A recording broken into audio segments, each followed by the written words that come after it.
Everyone avoided the woman with the burned face, until the one-eyed soldier moved into the widow's cabin and changed her world with just a look. But when the town turned against them, what she did next silenced every last voice. The fire didn't come with warning, just a sharp crack in the night and then light pouring through the cracks in the wood like judgment. Scarlett woke to the sound of horses screaming, her brother's boots pounding past her door, and the thick smell of smoke curling through the air like fingers. She ran barefoot, nightdress clinging to her legs, out to the barn where the roof already glowed orange, and sparks flew up into the sky like fireflies set loose. Elijah was inside, shouting for Molly, the old mare, coughing as he tried to pull open the stall. She screamed for him to stop, but he just looked back once, face soot-smudged and stubborn, and went deeper into the flames. He never came out. When they dragged her from the ashes, her right side blistered and bleeding, she didn't cry. She didn't scream. The pain was there, a raw thing clawing under her skin, but something colder had taken root too, something heavy that wouldn't move. They said she was lucky, said God had spared her. But as she sat wrapped in linens in the doctor's office, staring at the wall while her skin cracked and wept, Scarlett didn't feel spared. She felt ruined.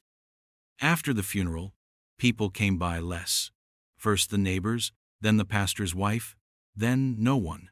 The general store needed help less often, Mr. Holcomb said, shifting his eyes away from her face when he let her go. Children who used to greet her turned their heads. One little girl pointed at her from behind her mother's skirt and asked, "Mama, what's wrong with that lady's face?" The mother hushed her quick and walked faster, but the words clung. Scarlett started wearing a scarf, an old one of her mother's, blue with tiny faded roses, wrapping it high on her cheek and low across her jaw.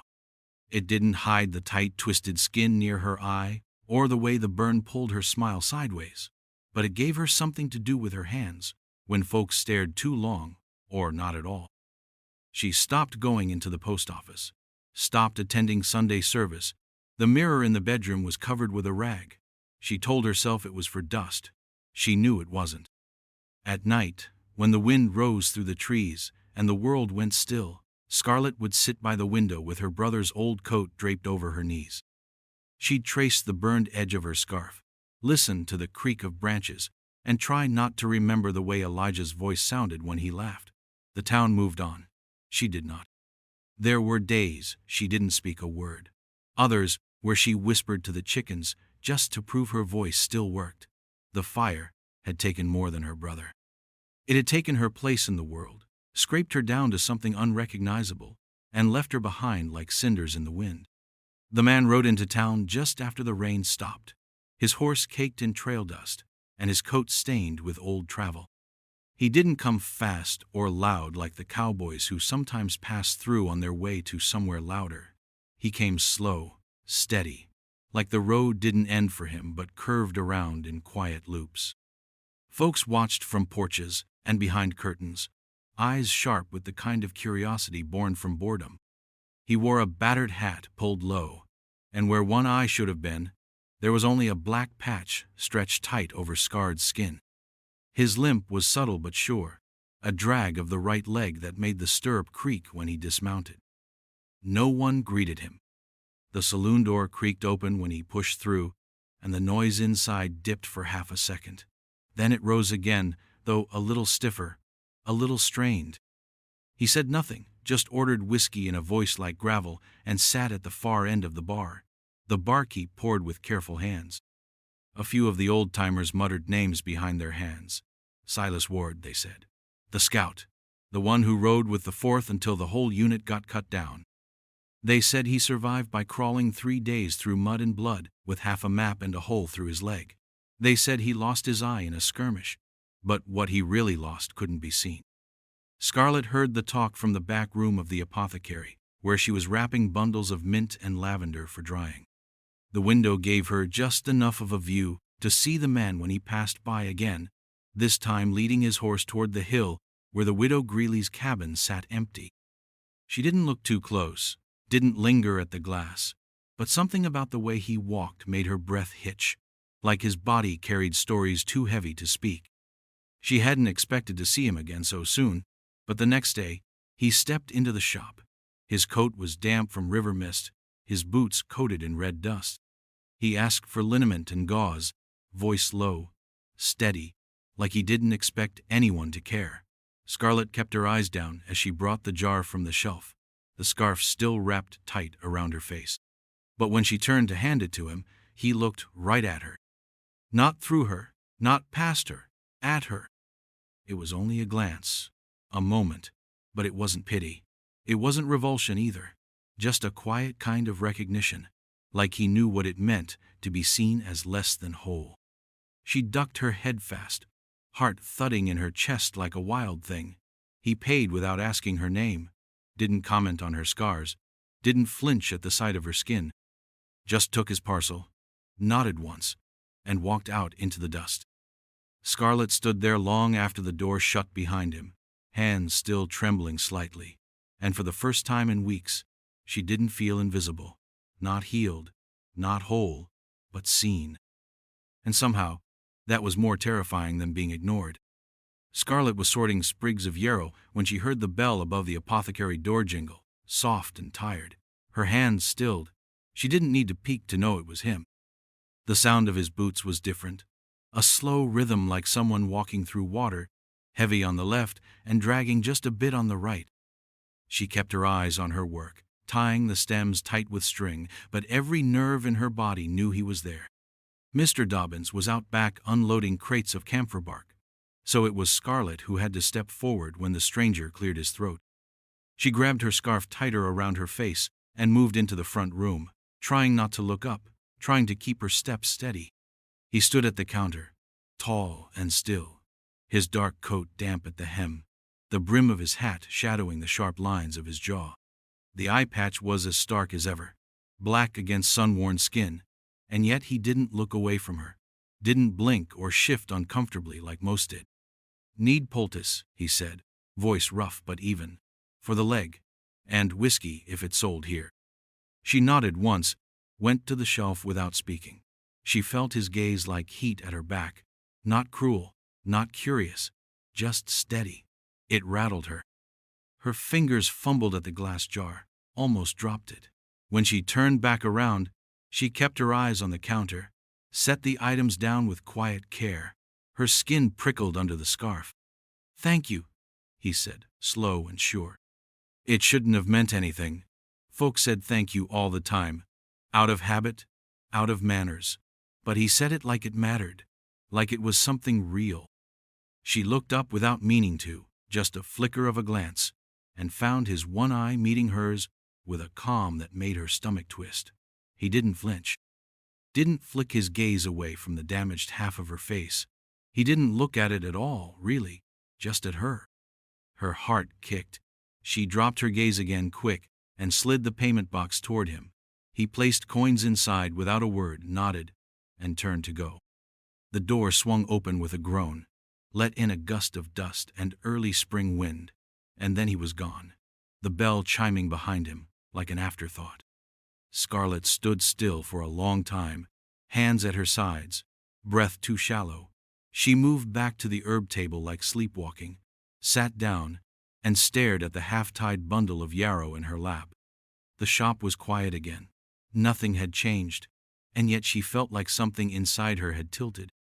She hadn't asked for this, didn't want to feel her heart stir over a stranger with a broken gait and half a face, but it had stirred all the same, and she hated that it did.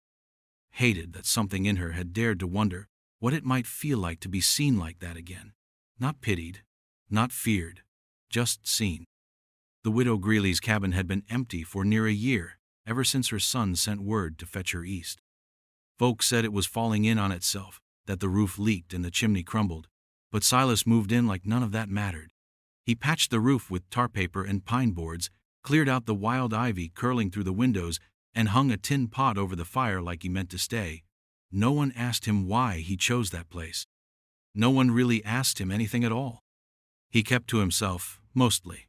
Spent mornings walking down into town with a limp that never seemed to slow him. Afternoons working with old man Cotter, mending fences and hauling feed.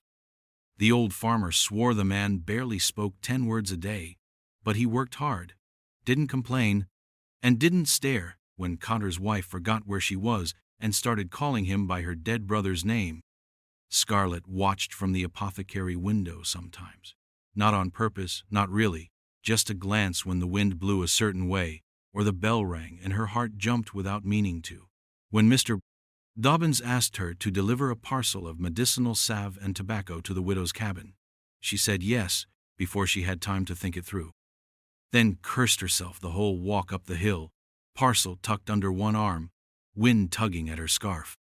The sun was dipping low by the time she reached the porch.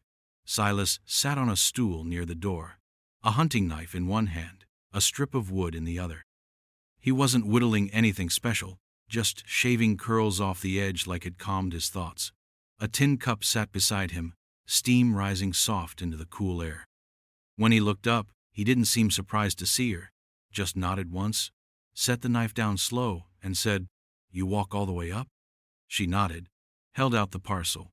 "From Dobbins," she said, her voice drier than she meant it to be. He took it, careful not to brush her fingers.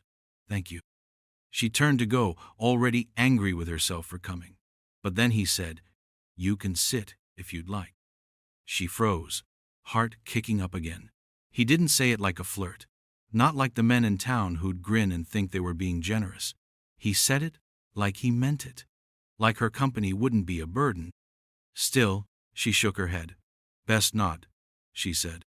He nodded again, like that didn't bother him one way or the other, and picked the knife back up. No questions, no small talk, just silence and the soft scrape of blade on wood. She walked back down the hill slower than she'd come, her chest tight with something she couldn't name. His quiet hadn't felt dangerous. It hadn't felt cold either. It felt like a place where the world might stop spinning so hard, just for a moment, and that scared her more than anything. Because, for the first time since the fire, Scarlett wondered if maybe there was a place left in the world where she didn't have to hide. The sun had slipped below the ridge by the time Scarlett left the cabin, her steps carrying her through the hush of early evening. The path was narrow, dust rising soft beneath her boots, and the only sounds were the cheer of crickets and the slow creak of tree limbs shifting in the wind. She kept her eyes forward, scarf pulled high, arms tight around her ribs, but her mind was far behind her, back on that porch, where Silas hadn't flinched, hadn't stared, hadn't said anything at all about what others couldn't stop whispering. It struck her then, all at once, like a dropped stone in still water. He hadn't asked. Not about the fire, not about her face, not even with his eyes. And it wasn't the careful silence of someone trying to pretend they didn't notice. It was different, like he'd seen it and decided it didn't matter. Like he'd already learned that asking sometimes only made the pain worse. She passed the bend where the cottonwoods leaned low and caught herself slowing. Her fingers fidgeted with the edge of her scarf, tugging it tighter out of habit, though no one was there to look. She hated this part, how the quiet wrapped around her and let old thoughts creep in. But tonight, they didn't cut the same way. Tonight, she kept thinking about the way Silas had said thank you, the way his voice held no pity, no discomfort, just simple kindness, like she was a person. Like he wasn't afraid of the parts of her that most folks found too ugly to meet. And maybe that was the most dangerous part of all. Scarlett had lived under the weight of other people's eyes for so long that she forgot what it felt like to be untouched by them. Even the kind ones, even the gentle ones, always carried questions behind their glances. How bad was the burn? How much did it hurt? Did she ever look normal before? They never asked aloud, but she could feel the wondering like heat against her skin. It pressed on her until she shrank from it, until she wrapped herself tighter in scarves and silence and shame. But Silas hadn't asked. Not once. She thought of his own face, the thick leather of his eye patch pulled tight, the scar that ran jagged from temple to cheekbone, the way he walked like every step cost him something. Maybe he knew. Maybe he carried his own version of what she lived with. Not just the wound, but the way the world shifted around it, the way people made room for your pain but never sat down in it with you. She reached the edge of town just as the first stars blinked to life above the rooftops. Lights glowed behind windows, warm and distant. She didn't stop to watch them like she usually did. She just kept walking, faster now, like movement might keep her thoughts from turning too loud. She didn't know what scared her more, that Silas Ward didn't see her scars, or that he did, and stayed anyway. The storm came sudden, crashing out of the hills like it had bones to break. One moment the sky was soft and bruised with evening light. The next it was howling wind and cold rain slamming against the roof like fists. Scarlett had just finished her tea when the first leak started. A slow drip over her bedroll, then another over the stove. By the time she found the bucket, the walls were groaning, and the floor already slick with water. Thunder cracked so loud it shook the jars off her shelf. One shattered, scattering dried thyme across the floor, like tiny, brittle leaves. She didn't have time to pack. She just grabbed her shawl, slipped into the night barefoot, and ran. The wind hit her hard, wet hair, whipping her face as she stumbled through mud and roots and rising water. Her scarf clung heavy around her neck, half soaked and useless. She didn't know where she was going, not really, only that her feet were leading her up the hill, toward the only place in town that felt like it might hold steady under the weight of something like this. By the time she reached Silas's porch, her legs were shaking and her breath came in ragged bursts. She knocked once, twice, before the wind tore the door open behind her. He stood in the doorway, shadowed and quiet, a lantern in one hand, his shirt half unbuttoned, bare feet braced against the boards. He didn't ask why she was there. He didn't ask anything at all. He stepped aside. Scarlett crossed the threshold without a word, water pooling around her feet. Her hands trembled as she peeled off the soaked shawl and tried to fix the scarf that clung too tight to her scarred cheek. But her fingers wouldn't work right. They fumbled and jerked, and frustration burned behind her eyes, sharp and sudden. She turned from him, heart pounding, ashamed of how raw she felt. He crossed the room quietly, didn't say a word, just wrapped a wool blanket around her shoulders, hands steady and warm. Then he knelt by the hearth and stirred the coals back to life, feeding kindling with practiced movements until the fire bloomed again. Its light painted the room in gold and shadow. When she sank onto the stool beside it, he brought her a chipped mug of tea, steam curling from it like breath. She took it with both hands and stared at the flames, too stunned to speak. A long moment passed before she felt his gaze. She looked up, half hid her face behind her hand out of habit, fingers dragging the scarf higher, but Silas didn't look away. He reached out slow, no force in it, just calm, and gently moved her hand aside. Not roughly, not with pity, just enough to see her, really see her. His thumb brushed her knuckles once, then dropped. Scarlett didn't speak, couldn't, but she held his gaze longer than she ever had before, and for the first time in a long time, the fire inside her chest wasn't fear. It was something warmer. Something dangerously close to trust. The fire crackled soft between them, throwing slow-moving shadows across the floor. Rain still tapped at the windows, like it hadn't made up its mind to leave. Scarlett sat curled in the old blanket, her fingers tight around the mug, tea long gone cold. Her boots were off, feet drawn beneath her like a child, trying to make herself small. Silas sat on the floor, back against the wall, his one good eye, half-lidded but watchful, his presence quiet and steady like always. The silence had stretched long, not uncomfortable, just heavy, like it was waiting. She didn't plan to speak, didn't mean to loosen the knot in her chest, but the storm had taken something with it, some last piece of holding it all in. And in the hush between the wind and the fire, she said, without looking at him, it started in the loft. Silas didn't move, just listened. Elijah, she went on, voice flat but low. He went up first, thought one of the lanterns had tipped, or a mouse had chewed through the grain sacks again. By the time he shouted, the hay was already burning. Her hands tightened on the mug.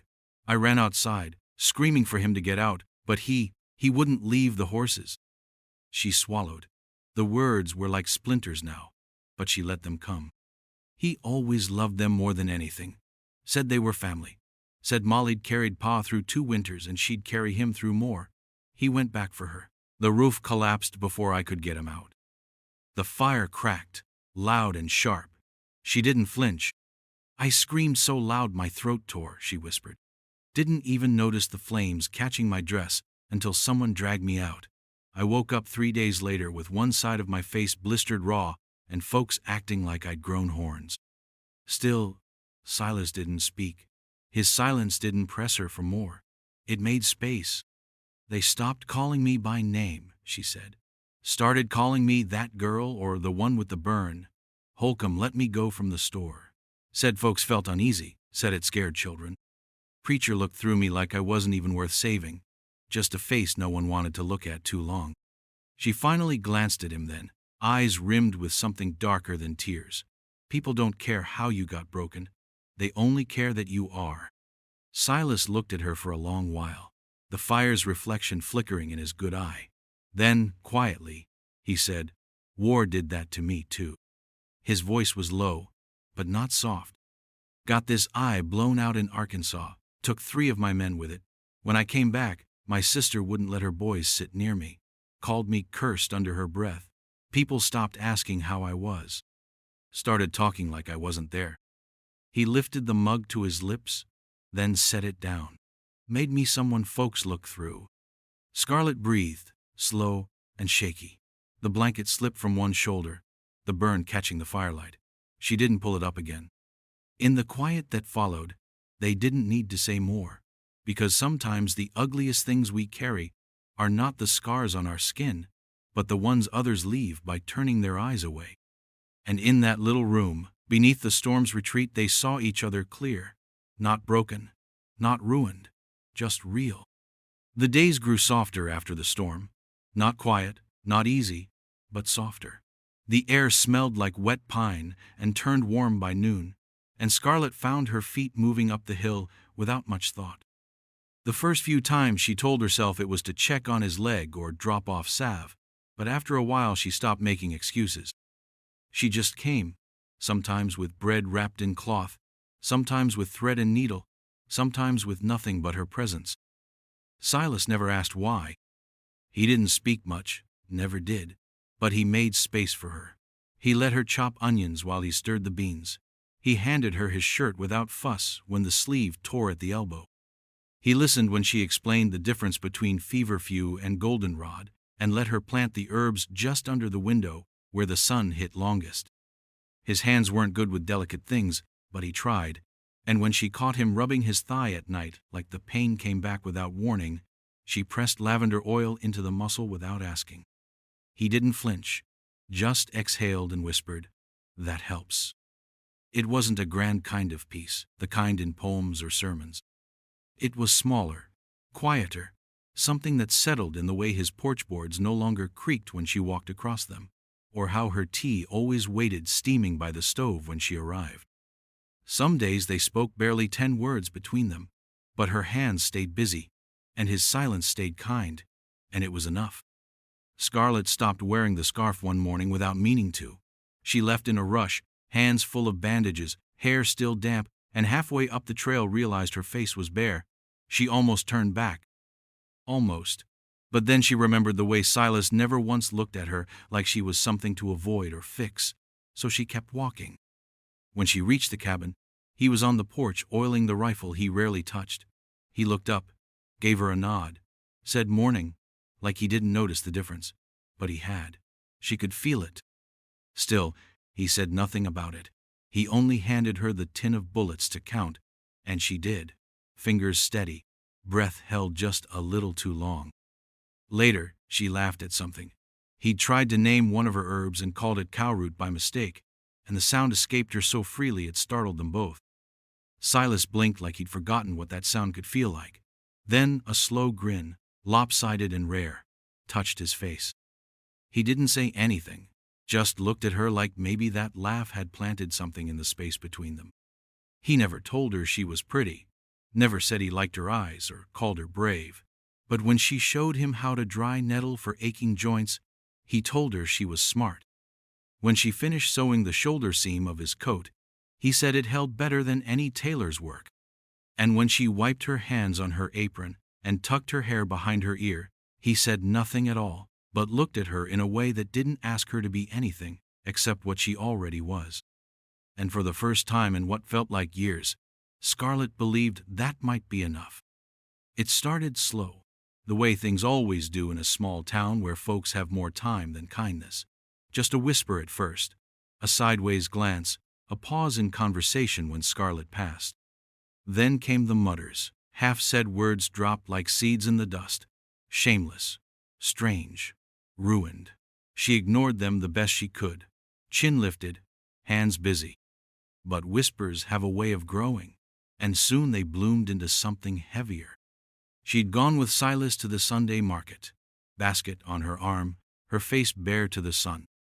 He had walked beside her, quiet as always, the limp in his step barely noticeable now that she matched it without thinking. They hadn't touched, hadn't done anything worth remarking on, but still, the stares followed them like smoke. The preacher stopped mid-blessing to frown in their direction, mouth pressed thin. The butcher's wife, with her prim collar and vinegar eyes, leaned in close to the dressmaker and murmured just loud enough, "Bold thing, flaunting herself like that." Scarlett heard it, pretended she didn't. Her hand tightened on the basket handle, but she kept walking. Silas said nothing, just stayed close, steady as stone. It was the boy that broke her. They were nearly past the bakery when a sharp clack of rock on wood rang out. The stone struck the side of a barrel beside her, bounced and skittered near her foot. She turned fast, heart lurching, and saw him, a scrawny boy with freckles and a chipped tooth, no older than 10, standing beside the hitching post with his arms still half raised. "Half face," he called, laughing like it was a game. "You gonna curse us next?" The world shrank in that moment. The air left her lungs. Before she could move, Silas stepped between them, his body blocking her like a wall. He didn't say a word, just looked at the boy until the laughter dried in his mouth, and he backed away, eyes wide. They walked home in silence. Scarlett didn't cry, not then, not even when she passed the church and saw the way the preacher avoided her gaze, not when Mrs. Granger turned her back as she passed. But when she reached her porch and Silas tipped his hat and walked off down the trail, she sat on the top step and let the weight fall. The shame came in waves, not from the boy's cruelty, but from how familiar it felt. That old, aching heat rising from her neck, crawling across her skin, whispering again that she didn't belong, that she never would. That no matter how kind Silas was or how steady his gaze stayed on her, the world would always see the worst first.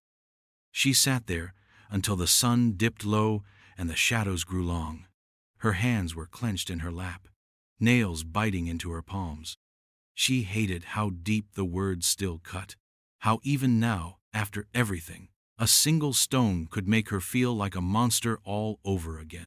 And yet, through the hurt, through the burn of old wounds opened fresh, she remembered the way Silas had stepped forward.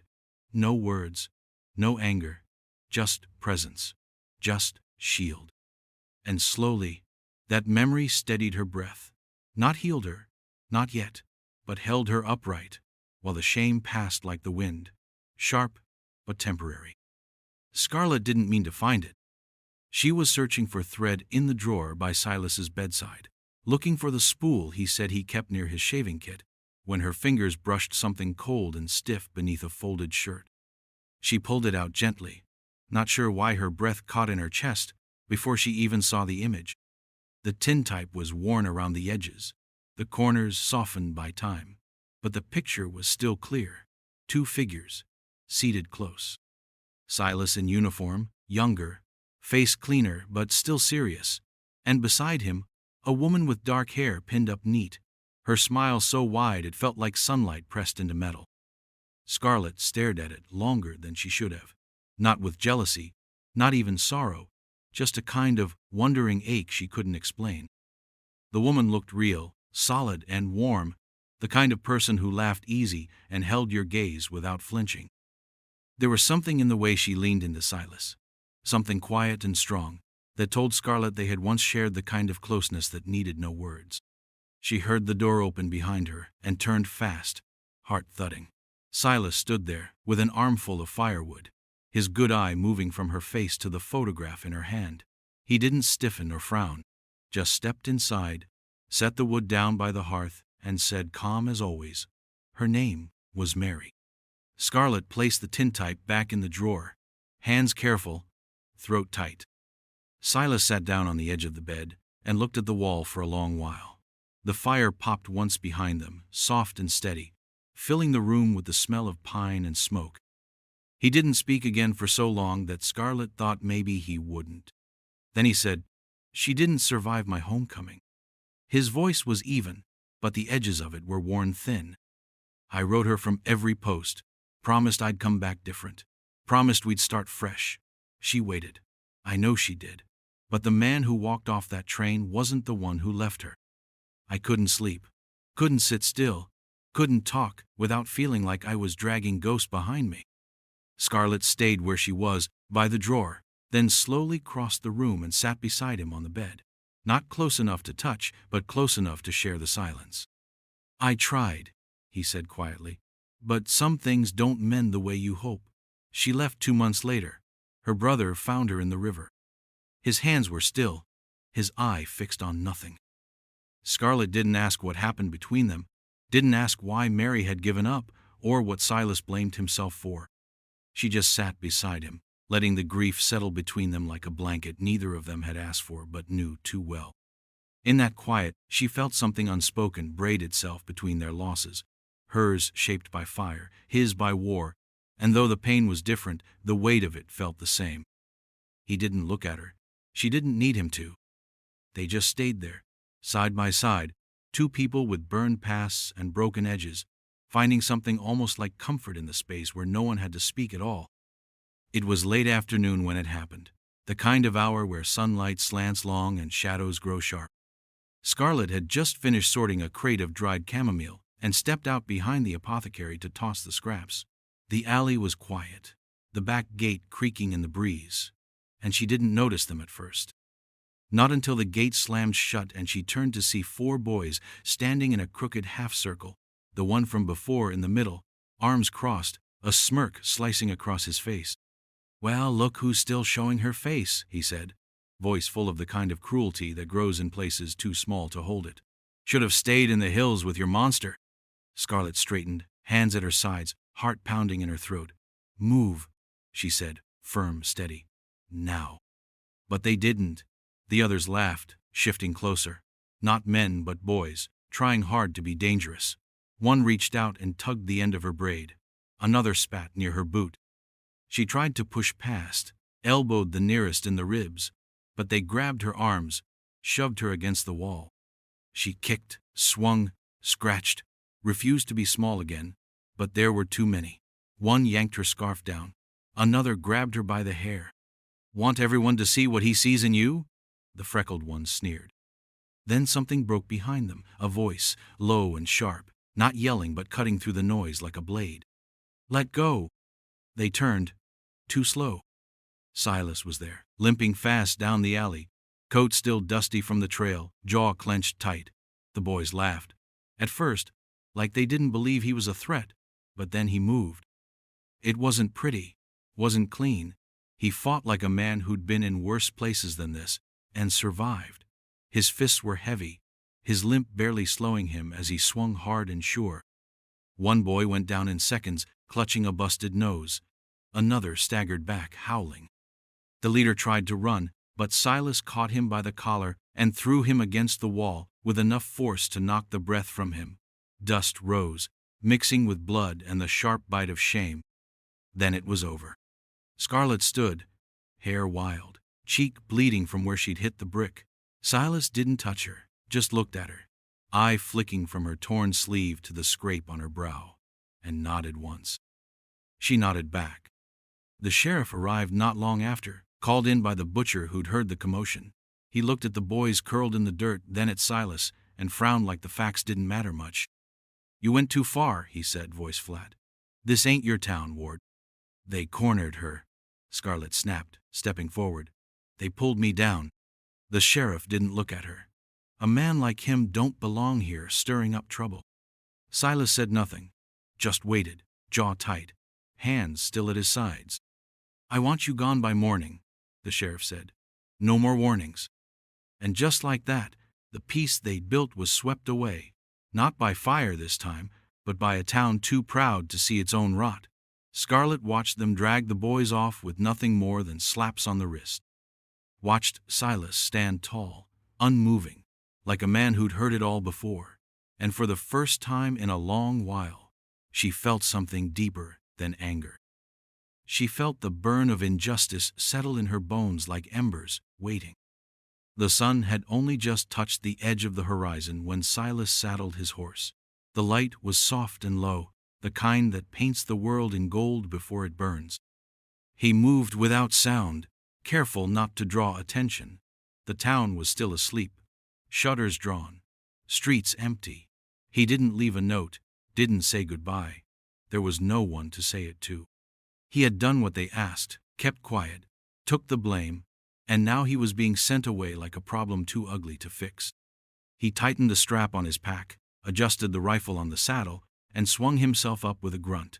His leg ached, but he didn't wince. The pain was a companion by now, familiar and expected.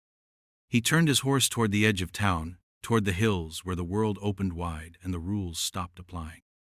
But she was already there. Scarlett stood near the tree line, just beyond the last fence post, a small figure with 2 saddlebags on the ground and her hair tied back with a strip of red cloth. Her dress was plain, her boots worn, but her face was bare and steady in the rising light. No scarf, no hiding. Silas pulled the horse to a stop, brows drawn, not surprised exactly, but still struck quiet by the sight of her. She looked up, met his gaze, and said, "You told me I was brave." Her voice didn't shake. He didn't speak, just waited. She picked up the bags, slung them over her shoulder, and stepped forward until she was close enough to see the morning in his eye. "Maybe it's time, I believe you." For a long moment neither of them moved. Then he leaned down, reached a hand toward her, not to pull or guide, just offer. She took it without hesitation, let him help her up behind him. And just like that, they turned from the road and headed for the hills. They didn't speak much as they rode, didn't need to. The rhythm of the horse, the hush of wind through grass, the slow warmth of sun rising behind them, those things filled the space between words better than talking ever could. Scarlett let her arms wrap around his waist, felt the steady pull of his breath beneath her palms, and let herself lean in without fear. The trail wound high into the hills, through scrub and stone and scattered pine. There was no plan, no destination, just escape, just beginning. She watched the wind catch in his coat, watched the way he sat tall in the saddle despite the limp. Her cheek rested against his back, the sun kissing the skin she no longer cared to hide. For the first time in her life, she felt unburdened, not of the past, not completely, but of the shame that used to ride beside it. She didn't know where the trail would take them, didn't care.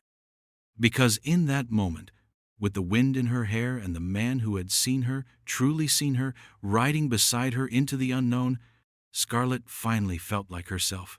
Not a scar, not a story. Just a woman riding free. Sometimes the deepest love grows from the deepest wounds. If you believe stories like this deserve to be heard, tap that like button and subscribe to our channel.